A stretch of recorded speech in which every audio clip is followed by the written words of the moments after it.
ഒരുപാട് ഫോളോവേഴ്സ് ഉള്ള യൂട്യൂബേഴ്സാണ് പ്രവീണും സഹോദരൻ കൊച്ചു എന്ന് വിളിക്കുന്ന പ്രണവും. പ്രണവ് പ്രവീൺ എന്ന യൂട്യൂബ് ചാനലിലാണ് ഇവർ വീഡിയോസ് പങ്കുവച്ചിരുന്നത്. 4 മില്യണിലധികം സബ്സ്ക്രൈബേഴ്സ് ഉള്ള ചാനലാണിത്. എന്നാൽ പ്രവീണും ഭാര്യയും ഇപ്പോൾ പ്രവീണിൻ്റെ വീട്ടിൽ നിന്നും മാറിയാണ് നിൽക്കുന്നത്. കൊച്ചു ഇപ്പോൾ പ്രണവ് കൊച്ചു എന്ന യൂട്യൂബ് ചാനലിലാണ് വീഡിയോസ് പങ്കുവയ്ക്കുന്നത്. കുടുംബവുമായി ചില പ്രശ്നങ്ങൾ ഉണ്ടെന്ന് പ്രവീൺ മുൻപ് തന്നെ സൂചിപ്പിച്ചിരുന്നു. പ്രവീണും പ്രണവും തമ്മിലുള്ള കോംബോ ആരാധകർക്ക് ഏറെ ഇഷ്ടമായിരുന്നു. ഇരുവരും ഒരുമിച്ച് വീഡിയോ ചെയ്യാത്തതിലുള്ള വിഷമം ആരാധകരും പങ്കുവച്ചിട്ടുമുണ്ട്. ചിലർ പ്രണവിൻ്റെ പക്ഷവും ചിലർ കൊച്ചുവിൻ്റെ പക്ഷത്തുമാണ് നിൽക്കുന്നത്. പ്രണവ് മാറി താമസിച്ചതോടെ കൊച്ചു ഇപ്പോൾ തൻ്റെ യൂട്യൂബ് ചാനൽ സജീവമാണ്. കഴിഞ്ഞ കുറച്ച് ദിവസങ്ങൾക്ക് മുൻപാണ് മൃദുലയുടെ അച്ഛൻ വിടവാങ്ങിയത്. ഹൃദയ സംബന്ധമായ അസുഖം കാരണമാണ് പെട്ടെന്നുണ്ടായ മരണത്തിന് കാരണമെന്നും ഇവർ പറഞ്ഞിരുന്നു.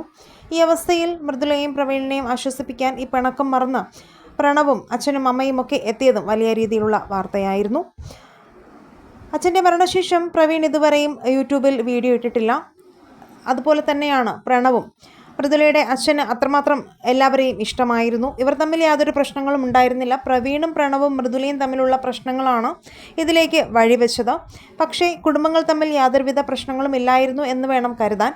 എന്തായാലും പ്രണവ് പ്രവീണിൻ്റെയും മൃദുലയുടെയും ഈ ഒരു ആവശ്യ സമയത്ത് അവിടെ ഉള്ളത് തന്നെ വലിയ ആശ്വാസമെന്നാണ് ആരാധകർ പറയുന്നത്. പിണക്കമൊക്കെ മറന്ന് വീണ്ടും പഴയതുപോലെ സഹോദരങ്ങൾ ഒരുമിച്ച് നിൽക്കട്ടെ എന്നുള്ള പ്രാർത്ഥനയും ആരാധകർ പങ്കുവയ്ക്കുന്നുണ്ട്. എന്തായാലും മൃദുലയ്ക്ക് നഷ്ടപ്പെട്ടത് വളരെ ഒരു തീരാനഷ്ടം തന്നെയാണ്. അച്ഛൻ്റെ പെട്ടെന്നുള്ള ഈ വിയോഗം മൃദുല എങ്ങനെ എടുക്കുമെന്നറിയില്ല. എന്തായാലും സംഭവിക്കാനുള്ളതൊക്കെ സംഭവിച്ചു. ഇനി അതുമായി പൊരുത്തപ്പെടാൻ എല്ലാവരും തയ്യാറാവുക എന്ന് ഇങ്ങനെ പോകുന്നു കമൻറ്റുകൾ.